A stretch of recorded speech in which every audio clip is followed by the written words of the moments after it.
Netroots Nation here with Cynthia Nixon, who's running for governor here in New York. How are you? I'm very well, thank you. How'd you feel about how you were received? I think it was great. It was such an enthusiastic crowd. It was really wonderful.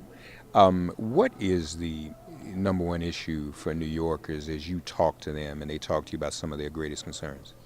I mean, I would say the umbrella is inequality, right? Gross inequality, ever-expanding inequality. We're the most unequal state in the entire country when it comes to income. We're the second most unequal when it comes to how we fund education. We've got the most segregated school system in the country. And really, housing is an enormous problem because rents are skyrocketing and wages for most people have flatlined.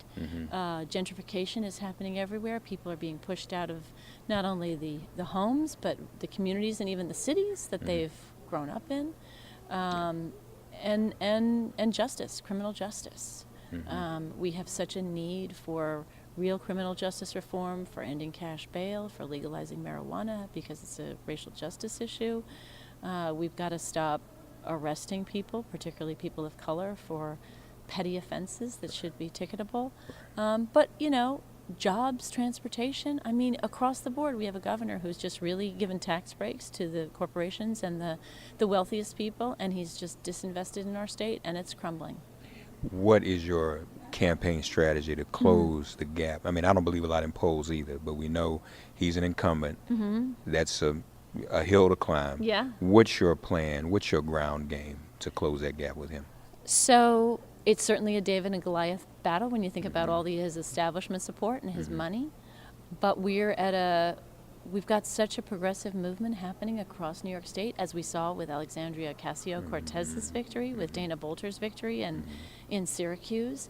There is a real hunger for challenging incumbents who are actually talking to people where they live about issues that they care about, like single-payer health care and renewable energy. And so what our polls are showing us is they're not capturing the hundreds of thousands of people in New York State that have registered to vote since 2016, and that the normal channels of who they're polling, they're not capturing those people. They're not capturing millennials, younger voters of color, so many progressive people who are incentivized as never before to bring progressive change anywhere that it can happen. And certainly New York, a 2-to-1 Democratic state, deeply progressive place, that should be ground zero. We should be the capital of the resistance. We shouldn't be leaving it all to California and Washington and Oregon and Minnesota and so many other places that are enacting change that New York should be.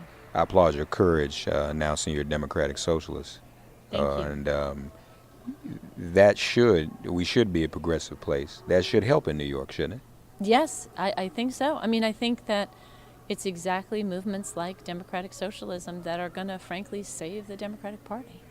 Because if we just allow ourselves to drift more and more to the center and be completely owned by corporate interests. I mean, the influence of corporations and big money in politics is nothing new, but we've arrived at a point where there's almost no daylight between the corporate agenda and the policies of our government. And that has to end. If we're supposed to be the party of working people, people have stopped believing that, and we have to make sure that we're fighting for things that really make a difference in people's lives. Indeed.